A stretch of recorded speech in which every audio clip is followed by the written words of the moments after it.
everyone. Welcome back to another episode of The Paige Show. We have Trina again with us today.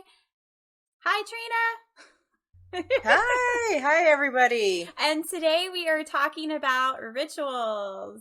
What do you think about when we say the word ritual? Trina, you go. So I know a lot of people bring in the wooey witchy stuff, but they don't realize how embedded rituals are really in our daily lives.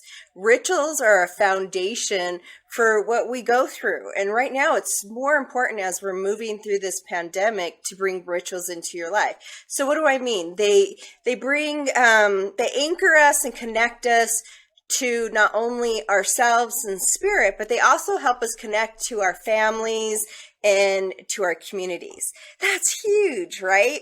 So it's, why is that so important right now? Well, right now, because we're not doing these rituals, and when I talk about the daily rituals, that's like celebrating birthdays, anniversaries, weddings, even, the passing of our loved ones. We can't gather the way we normally do for funerals. There's a loss. There's a feeling of disconnect and feeling of longing. And we feel kind of lost without having these celebrations or these grief processes with the people that we love. And that's why ritual, even in our daily lives, is so important. Just having a routine, it helps establish a foundation to kind of move forward.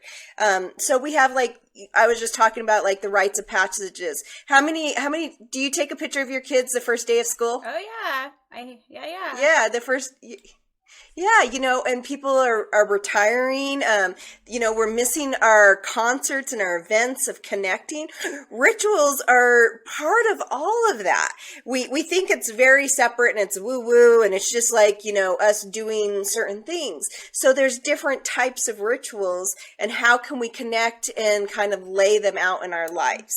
What about you, Paige? That's right. And I think about what you said when you say rituals, but I also think about it's, for me, things that I would say on a regular, or maybe do, as in from season to season. I'll switch things out on my altar, and I'll have a different prayer or mantra that I say to bring in different things in my life. It can be in the forms of protection type rituals. It can really be in that area that a lot of people think about, but it's also just sometimes something that we say on the regular that tells us that what's happening around us is manageable. For me, a ritual is something that we do, whether it's in a spiritual form or just our day to day, that allows us to manage our life, right? And a lot of rituals can just be titled schedules. Like, a lot of people go to happy hour every Friday night to end the week, and that's their thing they do. And they have, baseball with their kids on Saturday, and they go to church on Sunday, and you have a ritual all weekend, and you may call it a schedule. But when that stuff gets disrupted, like what you mentioned with the pandemic, then you start to kind of lose your mind. You're like, you feel cluttered in your head. Things aren't getting out, energy's not being purged for the week, because in human experience, rituals, it's just as important as these other spiritual ones that we might do, because it tells your brain, this is what we're doing. Now it's Friday, we can clock out. Or now it's Sunday, it's our lazy day. We go to church, we eat with our family, or we just make it a lazy Sunday and we watch Netflix and we recover before Monday.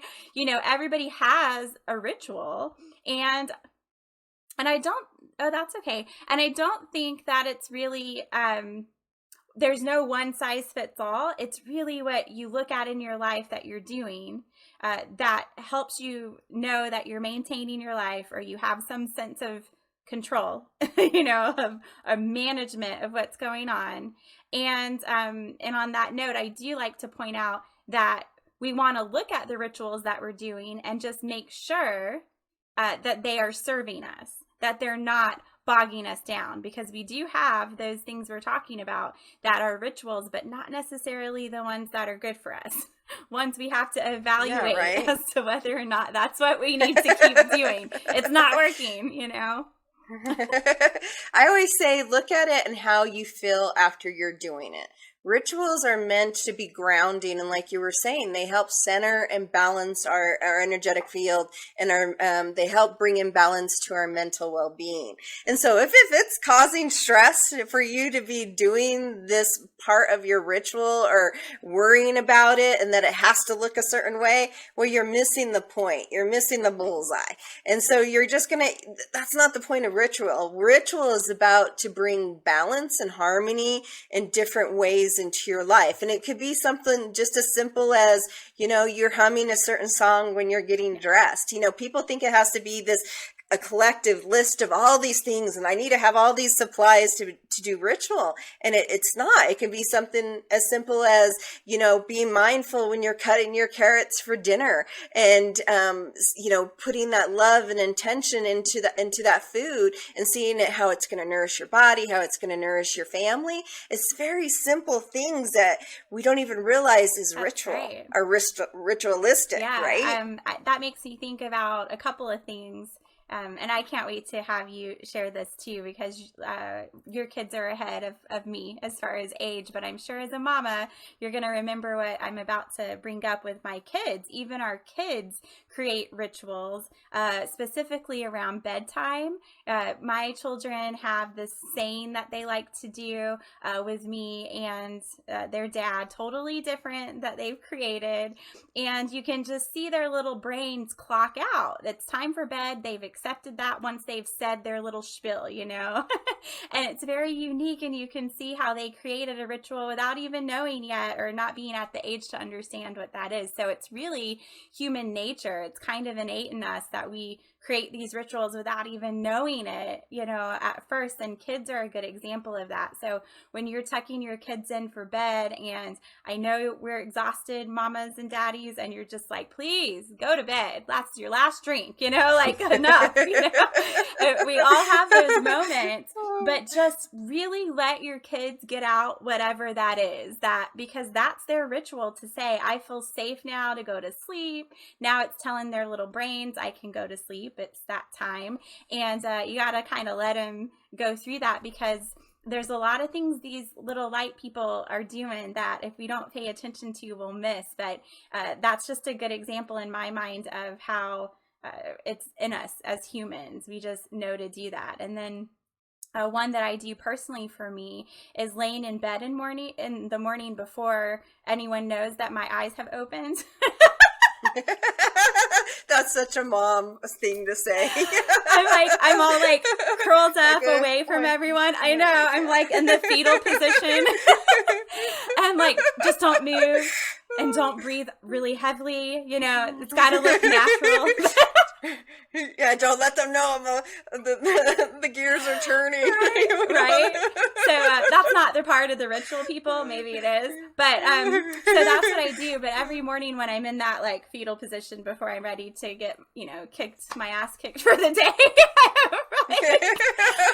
I do that where no one's bothering me, and I do my prayers or meditation or mindfulness, whatever I do for the day. And I have my own saying that always came to me years ago through a song, and it's been my clock-in song before I really knew how to control or work with my energy and doing what we do for work, right? What we do with people.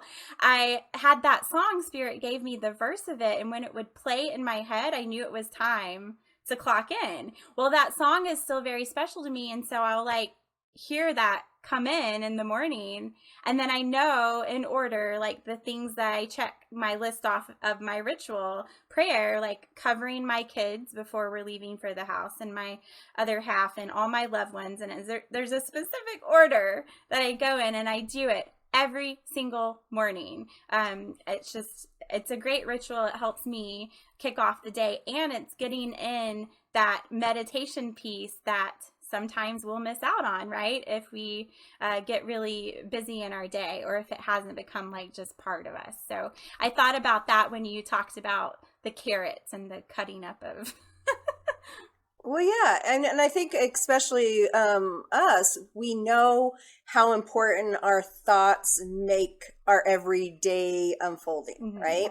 And I do the same, but I don't do mine in bed. I do mine in the shower. You know, I use the water and I see the water washing away any worries or fears that I'm carrying or anything that's just weighing heavily, like, oh, I got to do this project, I got to do this, I have that. And, you know, I use the water to wash that down. And like you, mine's a little bit different. Mine's not a song, but mine is a phrase. I am the creator of my own Nice. destiny. I literally say that every day. I say it in the shower, and then at night I write it down along with some other process that I do every single night. And my goal is to do this for a year. I just started that this year. But that saying I've always have worked with and said, I am the creator of my own destiny. I can't get mad at anything that's going on in my life because I am the author of that life. I'm the one who lays that out, the energy that I'm calling forth, the energy I'm attracting in. And so that saying reminds me that I'm the one with the pin. I'm the one with the control. So it's the energy I'm putting out, my thoughts, my feelings, and all that. And that's how I'm going to navigate it. And then I go into another part of my ritual in the showers. I say these affirmations. I am love. I am power. I'm creative. I'm smart.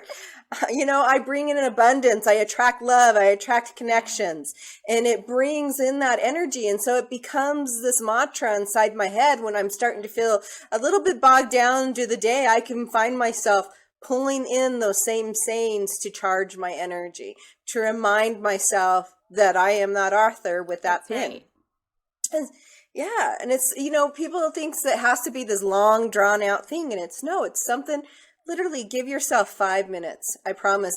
And then you'll find how nurturing and caring that is to your soul and to your spirit. And then you'll want to expand that and do that even more through, you know, whether that's through meditation or even when you sit with your tea or your cup of coffee in the morning, think of a loving thought. Think of something you want and whisper that into your drink. And then when you drink it, it will infuse that intention into your body and into your system. It doesn't have to be this eclectic thing of, ooh, you know, we got the Lighting sage the and we candles. got all our herb. Yeah, you know, it doesn't. It's very something, it could be very something simple of whispering words of love to your water, to our drinks, to our food that we're taking in. It could be like, I loved how you were saying with your kids. And it's so funny because, you know, my daughter is a nanny for my great niece and nephew. And she brings them over when they're out of school. And so I get to see them and I get to see how she's taken some of the ritualistic things I've done with the children, with song or just sitting with them with their words. And I'm like, oh my God, she's, you know, she's exploring that. And then I see her put her own take on it. And I love that because it's that expression. And like one thing I always used to sing is I used to sing a song to my kids every time they would go to sleep at nap time. Our bedtime was Teen Angel. And I heard her singing that song the other day and I was like, oh, I was like ready to cry because, you know, it had so much meaning because I had someone that did that to me to comfort me when I was younger. And I love that. I love that it gets carried forward in different ways. And I love how you have a routine for your children, Paige. That's so critical. Like we as an adult have gotten away from that routine mentality. And then studies have shown when we set a routine for bedtime, our brain literally starts releasing the melatonin and all that stuff and starts shutting down. Well, we're such a society of race. I got to do this. I got to do that. Having our phones, our TVs, you know, we have all this pollution going. We forgot how to bring in that balance to quiet things down. And so when you have a ritual before bedtime, guess what that does? It starts setting that brain into motion of, oh, we're going to shutting down the factory, time to settle in, put everyone, you know, to sleep and quiet down. And you're teaching them that. I love that. When you were saying that, I kept just hearing something that's been on my heart for the last few days, all of the noise. That's what I keep hearing. There's so much noise around us. And the example being what you're saying, whether it's us watching the news or we're always on social media or we're always checking our calendar or our emails. And it's just, there's so much noise, even if it's not someone talking to you, it's someone talking to you. Everything you're reading is someone talking to you. And we often just, we're crashing in our bed right after we're at the last email or our last to-do list, and there's so much noise we go to bed with and then we wake up with. It's just the noise is, everyone is screaming in their own way. And that's showing through irritation and intolerance and anxiety, all of these things, depression. They're screaming that they need the noise to be quiet. They need to quiet the noise. But not everyone, we're not really equipped to know how. Not everyone knows or recognizes that that's even the problem. You know, we're taking those things on ourselves like that.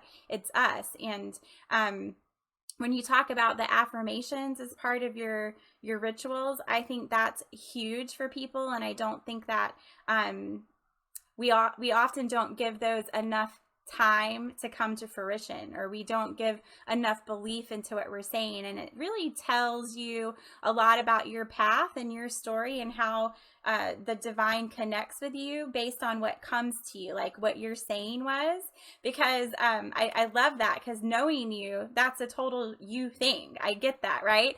And then when I tell you what mine is, you're probably going to feel the same way, because mine that came to me, which this song was amazing, but the one verse is, Spirit lead me where my trust is without borders.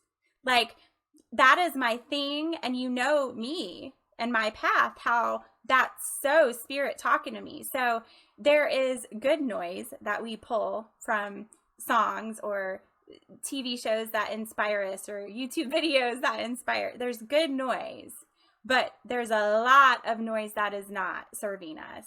And we're letting the noise that's not serving us drown out the noise, or the time, suck away the time that we would have to delve into the noise that could serve us.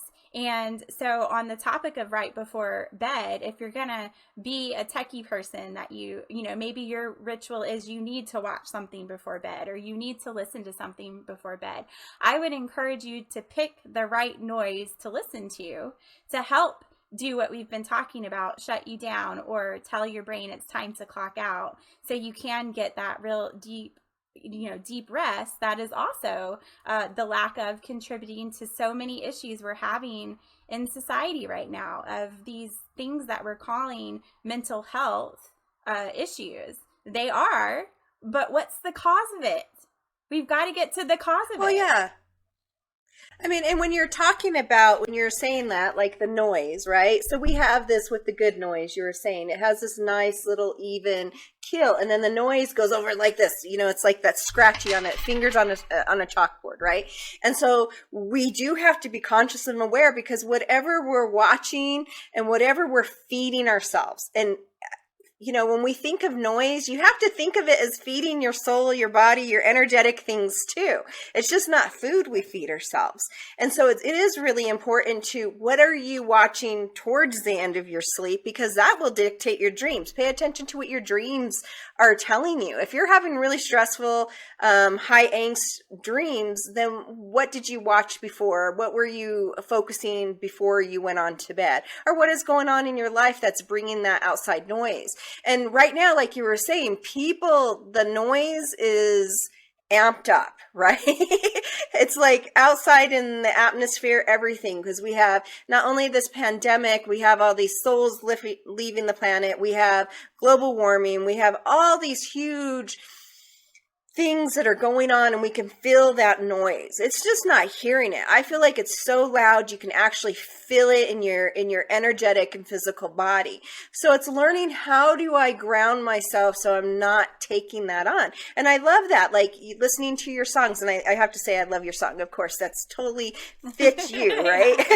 That's totally Spirit saying, here's Paige's song. And I love how it says it has no borders, because does Spirit have borders? No, absolutely not. And people were like, well, you're getting messages for the whole world. We're in the USA. Well, Spirit doesn't keep us separate. Right. You know what I mean? It sees us as a whole, and with the whole world.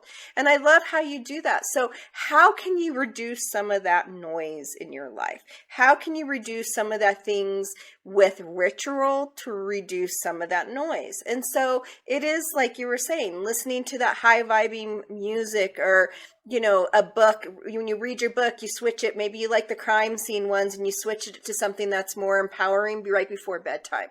Or you do something that's around a bath, go take a bath with some essential oils and things like that. That is some ways to turn down that knob and to bring down that noise so it's not so much in your Baths field. are huge. Those have always been huge for me, and I've never used them as like getting clean. I've always thought of that like that's kind of pointless. That's the hygienist, like germophobic in me. I'm like, baths are not really cleaning you. But but I've always loved them for the ritual purpose, because you can add your lavender salts, or your, like you said, your oils. You can put your flower petals in. You can have the candles around you. You can create this atmosphere of a ritual that tells your body it's okay. You can handle the day. You can handle what just happened. It purges you. And much like a shower, where I always use the shower to think of like the white light water, like you were saying, kind of running over you like a waterfall kind of energy that really, that's going down river and it's off of you. A bath is really cool because you're literally, for me, I think about us being these young, innocent, new souls in womb, and you're just like, you're back to your natural state in water, as submerged as you possibly can be. There's times I actually go under. Like, I just hold my breath and I go all the way under, and I just let it all come over me. And I can visualize what that would have been like as my innocent soul coming back in the womb, and you're back surrounded by that warmth and all of that. But you can really have fun with baths, with all the stuff that you add to it and what you do around it. And I have never gotten out of a bath feeling worse than when I got in. That's for sure. All right. And so people don't realize why is bath so transforming, where we're working with the element of water, and water itself is one of the most transformational tools we can work with. Like how I was just talking, when you whisper words of affirmations or words of love to your coffee or tea, well, what's the base of that element? It's water. And the same thing, when we move into water, it transforms. It can go into a solid, it can go into a vapor, it can go into things. But also, what is so important, and what you'll hear from so many spiritual things, is water has its own vibration of transmuting and carrying energy. So what do I mean by that? When you can actually whisper words of love into that water, you will actually go under a microscope and you will see the water molecules change and shift to that vibration of the word love. What? Right? And so when we're taking showers and we're intentionally adding that love and attention and affection with our herbs, because the herbs themselves are giving their essence into that, and so they carry their embodiment, and you're mixing that with the water, and then you're immersing your whole body into it. It not only cleanses your physical body, it's your energetic body. And so you're doing this huge thing. And when you add elements of like Epsom salt, well, salt is grounding, it's clearing, it's taking, I always say it takes all the dust bunnies off of our auric field. It sheds it, it gets rid of it. So we can come out, we're cleansed, we're in a place of healing and shifting, of transformation. And people always think, well, I don't have a bath. Well, you can do a foot soak. Our foot, if you look at reflexology, our foot are little microsystems of our whole body. So even if you just do a foot soak, your body's going to receive the same cleansing and grounding that you just did in a bath. And I like how you said, like, when you submerge yourself, you go back and to remind yourself you're in the sacred womb, and how did that feel? And that comfortness and that surrounding of all the water around you, right? One of my favorite things and rituals I do is I go up to the Idaho hot springs, and they have these cave springs that it's made into the rock of the earth, literally. And so when I'm really trying to shift something, I'll go in and do what you do. I go under and I'll scream what I need to say, like, oh my God, under the water, to release it, to give it, to take it away from me. to cleanse me, to ground Yeah, me. water is great. We Yeah. could do a whole episode on that, and I think we should. We should do an episode on all the elements and what they do. There you go. We have our next idea. You're hearing it live, people. But water has always been, I can't say my favorite because I love all the elements, but it's always been really dear to my heart. And then fire being like my spirit, water and fire, and then the yin yang of both. That's just totally that's a totally Paige, right? So, but the water, there's been studies about it as well. What you were saying, speaking into it, it changes on that cellular level, but it also has been shown to keep memories. They have shown that water can remember. It has memory. And I know it sounds crazy to all of you out there listening right now, but look it up. I think I just saw that on a Amazon or Netflix, type of documentary. I can't quote you on that. I just know what I watch and what speaks to me and stays in there. But look it up because you can find studies and documentaries, research on this of what they're discovering about water, specifically that element, and how really magical it is, for lack of a better word, because we just look at it and we drink it because we're told we need to drink it, or we often forget how much water really is our survival. It is who we are. We're made of mostly water. We can't live without water. Literally can't live without water. The planet is mostly water. Everything, all the water systems are connected. Water is, it flows, it is immutable, it's all of those things. But then they're seeing that it's actually really alive, like what they did studies about plants before, and how plants react to love and care and music and things differently. We are really discovering for the first time in centuries how much these elements and things around us are actually alive, things that we don't really give a lot of credit to. Not a lot of people sit there, drink their water, and realize, oh my gosh, I'm drinking not just water, but life and all this stuff that we're talking about. We don't necessarily take the time to honor that. And I mean, come on, we're in the human experience. We can't totally pray over everything we do every time. I get that. But I'm just saying, if we start to slow down sometimes, slow down the noise, that is a ritual in itself, to just let yourself pause. Start to teach yourself to pause a little bit, and just when the noise gets loud, and I've done this a lot with screaming kids in the background. I was on overload here with literal noise, and I had to stop myself and look outside. This happened in the car, and just waiting on, kid pickup. And I had to look outside and find something in the earth, and I spotted a tree, but I had to find something to look at to snap me out of the noise that was really overstimulating me.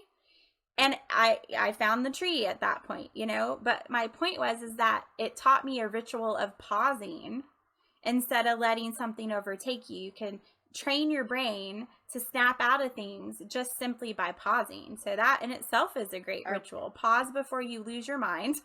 Pause before you speak sometimes. I would say pause before you speak most of the time if you're upset, for sure. Okay. But pausing is a ritual that we could train ourselves and feel better about a lot of the stuff that we're coping with, but also would allow us to see the beauty and the life around us that we just keep passing by, trying to run away from the noise,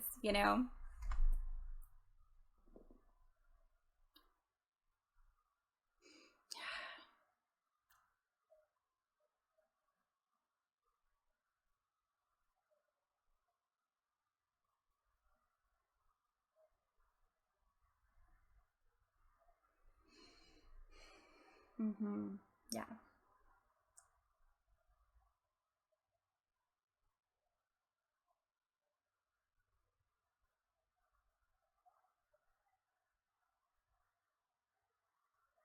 Mm-hmm. Yeah.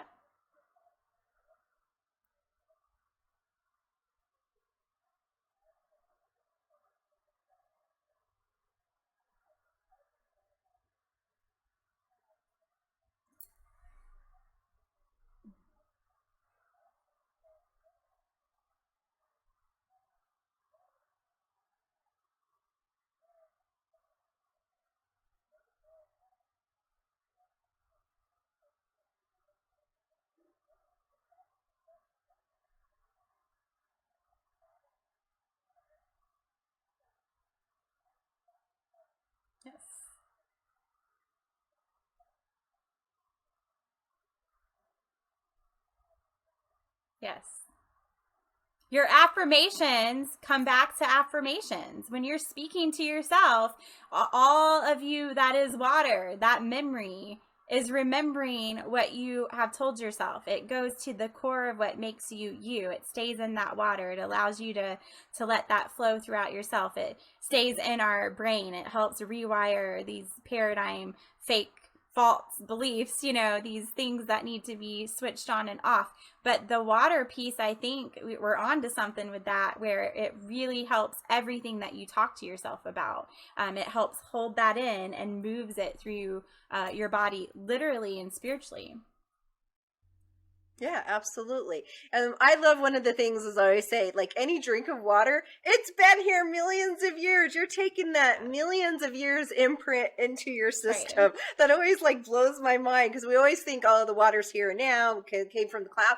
But no, water recycles on itself here on Earth. And I just love those pieces. So let's kind of bring it back to rituals and how other ways that we can bring in grounding rituals to ourselves. So we were just talking about, working with water. It's also really important to like kind of do some body scans and see where you're feeling certain energies in your space. Am I feeling like my back's hurt? Am I feeling tension in my shoulders and necks? How can I release that with a ritualistic thing? So even rubbing on lotion, like rubbing in, your pain salves or anything like that, can be realistic of like, oh, I'm releasing this tension. I'm releasing this energy.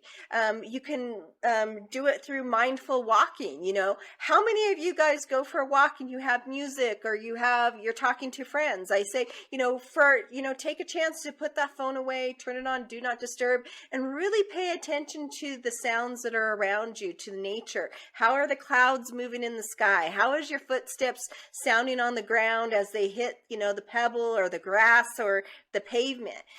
What birds do you hear? How is the wind moving in the trees? Bring that mindfulness. That's real ritualistic too. When we sit there and take that moment just to hear what is going around us, because that's what ritual is really about. It's about being present, being now, being in this moment, to give us something to focus on and to move our energy and direction towards that idea or intention that we're trying to bring in. I think that all of that's really great. We've given people a lot of stuff for self ritual and self reflection and help. And I want to, before we end today, give some examples for the people who go to the candles and the spell work and let's talk about, there is a whole nother world of rituals that have a purpose as well. And whether you're a religious person or a spiritual person or wherever you find yourself in between, there are rituals that everyone could do that don't make you fear the woo-woo whatever, but can still set these great intentions or protection. I think about prayer grids. I think about protection grids.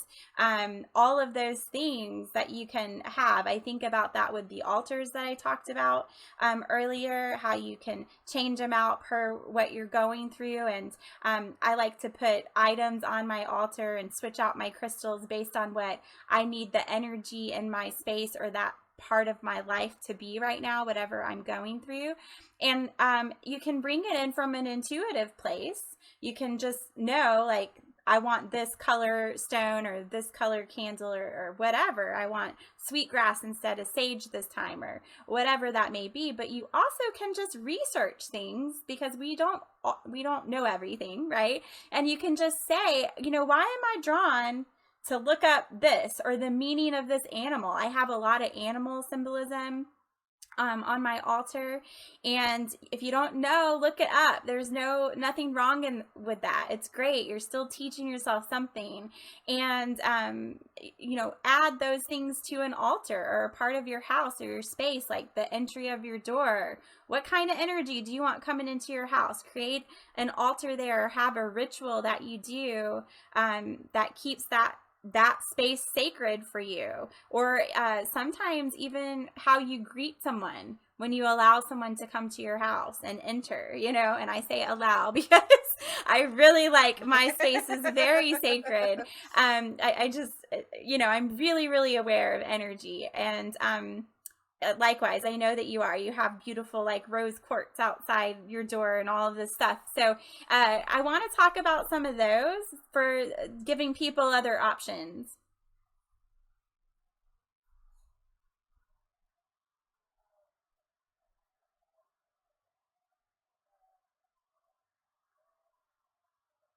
Yes.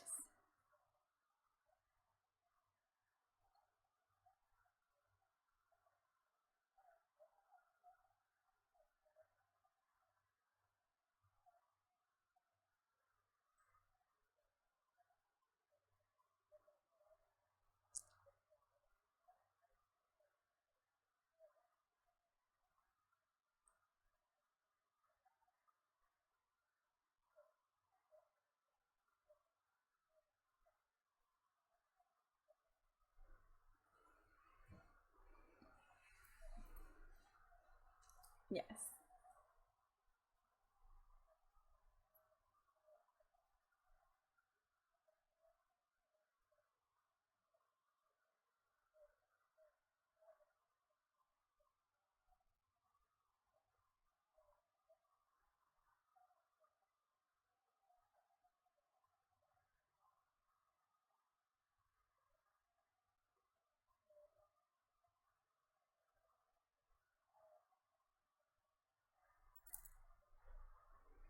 Right.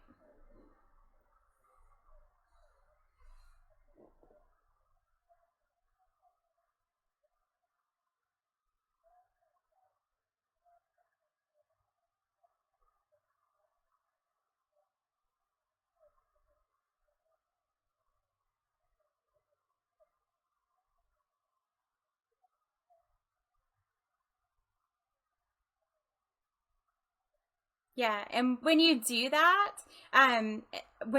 you can add other elements, right? You can add a mental, you do a visual in your head of as you're laying it out, maybe putting a white light bubble over all of your children or your loved ones or the people you're putting that grid out for. So you can have multiple layers of what you're doing with your hands and what you're actually creating and your intention and your thought. So it's kind of bringing together everything we've talked about up until this point and using that in addition to physically making an altar or a grid or whatever you're called to do. Yeah.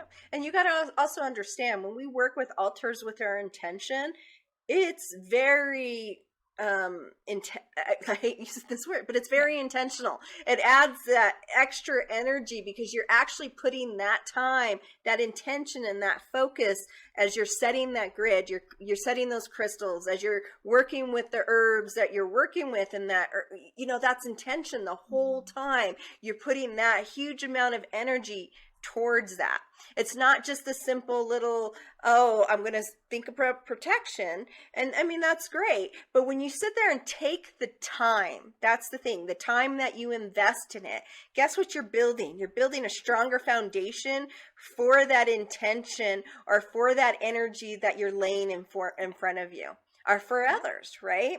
And so there's more bricks of intention that you can put there, the more energy you put that you're making a fortress, girl. You're making this abundance of energy of putting it out to the universe saying, whew, I got this. And you and I have talked about it, and I'm sure you have talked about in your own spiritual circle. It's coming up a lot. We don't ever want to create fear with people. There's enough out there already. But it's a valid point that the things that people go to naturally if they're not aware of our world and other ways to get info, they go to the news, which is very scare tactic at this point, right? It's not about just like, can we tell you what's happening in the world without adding all this underlayer political fearful everything stuff, a whole nother episode for that too. But most people are becoming aware of that in a way. Actually, I feel like a lot of people are waking up to that and they're going different routes. But if you go to that naturally because you don't know of what else there is, then I think as light workers, if we have some info, then it's our responsibility in a way to bring it forth without creating the fear that they would get from that, but actually, at least highlighting that, yes, we know stuff's going on, like, because it'll help people not feel like it's out of control, which is what we've said rituals were really meant for, to help you manage things and see that you can do something about this, at least the thought of it or the way it's making you feel. So I thought about that when you mentioned fear, because I feel like fear is the number one thing that we're dealing with underneath all of the stuff that we would label anger or intolerance or whatever right now that seems like making things go crazy. It's an illusion of control issue. It's like, we can't control everything. We have to realize what we can or cannot have a part in. But it's also an awareness now that the fear has overtaken us. It's almost like it snuck up on us, infiltrated us. Now it's here.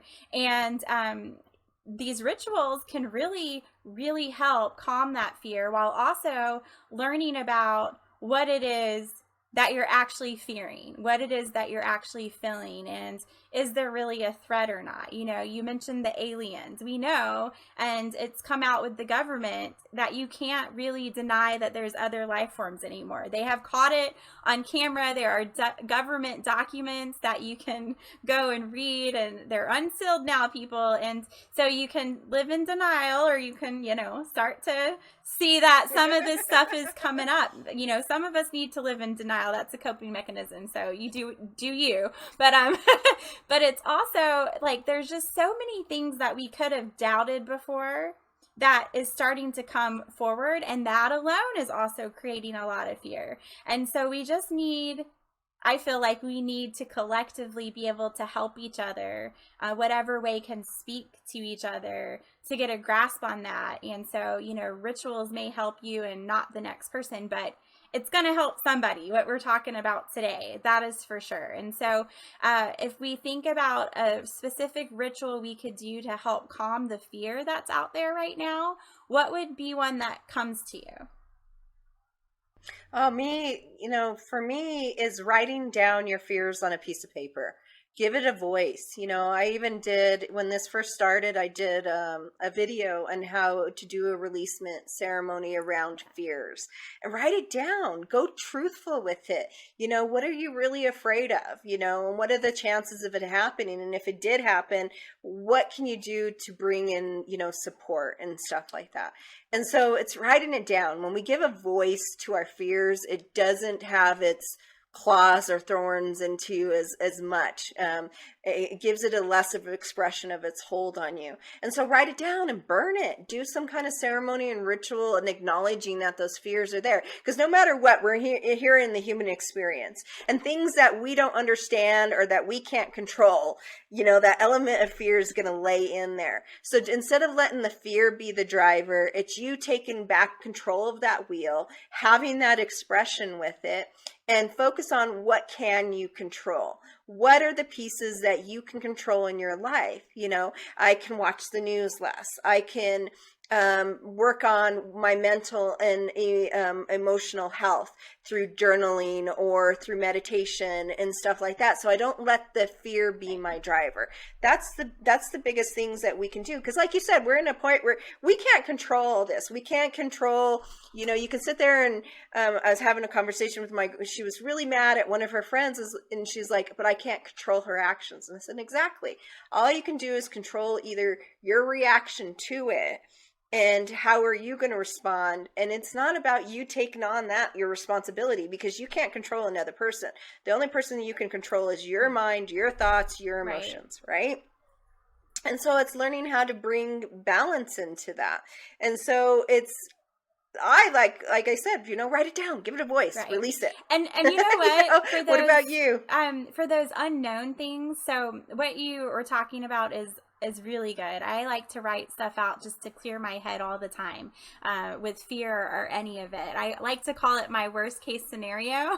There's things I have to go through the worst case scenario. I'll even do that with my partner sometime. I'm like, walk me through all of the things that we could possibly think could go wrong with this, or that. And honestly, I know it sounds negative, but it has been the best life skill ever, because you realize when you get it all out that most of the time, the worst case that you could possibly create in your mind is still something that is manageable. It's still something that you can get through. And I mean the worst, even if it's not something you'd like, something in your brain switches on when you say that you've walked through the worst case scenario. And so with these things that are uncontrollable, like, with the fear topic, we don't know, and this is really close to home, that we could go to a grocery store now and be safe, right? That's a fear that just happened in the home state, right? And we get that, but we can't live in the fear of that. But it is a reality for some people when they are a part of that or see that now. And so there are examples of that going all over the world right now.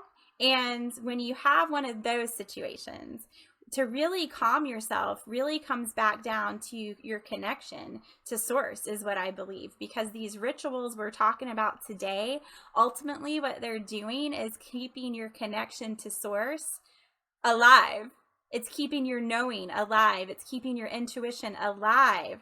And so, like, as much as the rituals can do these specific things that we've talked about, as a general rule, I feel like the real purpose of them is to keep you aware and connected so that you can make the right choices. You can show up in the right places because you're hearing. You're alive. That connection's awake. It's not like spirit's going, hello, I'm trying to talk to you. You're always connected through a ritual that you do. You're saying to spirit, I'm here for you. I am showing up for you like you're showing up for me. And you can put your own flair on it and your own spin on it. It can be this or that, but it is ultimately connecting you to source, which is the only true,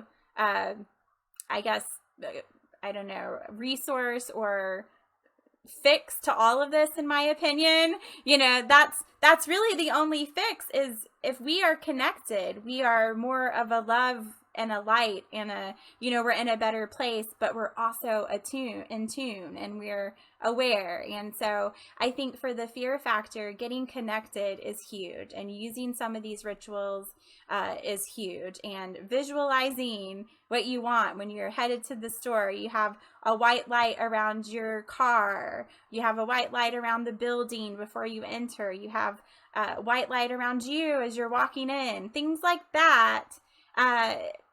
Whether we ever see, except maybe in hindsight if they work or not, I really truly believe that we need to be doing these things as humans to calm some of what's going on. Yeah. And some people aren't, resonate with the white light. And so you call in Archangel Michael or whatever that idea of protection is for you. I literally put Michael on my cars, my kids' cars, my house. And I have to share a story about this. This last Halloween, I was a little bit bummed because you got young kids, not this last one, but the one before. And I couldn't go trick-or-treating. I didn't have all that stuff. And I was but I still passed out candy and all that other fun stuff. And this beautiful family came up to the door, and you can definitely tell that the daughter, and I don't like to say, she was unique, right? And she kept on trying to come into the house, and the father goes, wait, I got to explain. And I said, sure. And he goes, she literally draws your house every single day at school because it's the one that has the angels on top. And I was just like, oh, I love it, because they sense that kids don't have that filter. So whatever you think of that protection and that energy is like tuning into that. The more you work with ritual, you're going to be able to turn into that sensing and knowing. You're going to be able to connect to it, like Paige was saying, to feel the energy and vibration of a space, of listening to that inner knowing to say, hey, let's get out of this area, or, bring in protection around around you, stuff like that. And so the more you work with it, the more you're going to start building that inner connection with yourself and with spirit to be able to feel those vibrations too. And that's another piece that's important too with ritual. So true. Well, I think we covered a lot on rituals today. Do you have anything left you'd want to say or tell everyone? I just want to do a really quick, teach them a really quick ritual. You know, I'm working with bay leaves. Bay leaves is considered one of the most metaphorses herb because it brings in illumination and balancing. And this one's really simple. You can just go into your kitchen cabinet. You always want to clear your space. So I always use some kind of sound that clears it, you know, nice and gentle, setting that intention of love and light. And like, say we want to bring in love. We were just talking about love today, and we write the word love on our bay leaf. And then you just get your candle. I have a candle and your lighter, and you just burn it. And I set the whole intention as I'm burning this bay leaf of bringing love into my life. That love is going to be abundant and flow in all its directions and ways. And this one doesn't want to burn. She's being a little birdie butt. So there we go. Because I wasn't using the natural one. And then you just take those ashes, and I set with the intention of love. And like what we're doing is with love, Paige. That's awesome. And I would like to point out to people and maybe validate some others that are watching. I could feel that. Even though we're not together, we're across the country from each other, I could feel just through your words and when you lit that, the energy of it. So when you're really in tune, it doesn't take a lot, as quick as you did that, to feel it. I have goosebumps down my body. Your words, you know, really just, I could feel that. There's no better word to use than it. And we said that earlier in the show. So that's a great example of, it's all about really feeling it. And then that's your truth. And you can really take in the intention that you tried to set. And so I felt her love when she said the word love. I could feel her love come in to me, that she was literally sharing that with me. And so it's unbelievable energy and what we do and how powerful the words that come out of our mouth can really be. She could send love to me with that without saying, I love you. Okay. And so a really great ritual. I hope you guys rewind and do what you need to do to make sure you got all of that. And if Trina, if you're good, then I think we're good today. And we will be here for you guys again soon. And until we are, take care of yourself.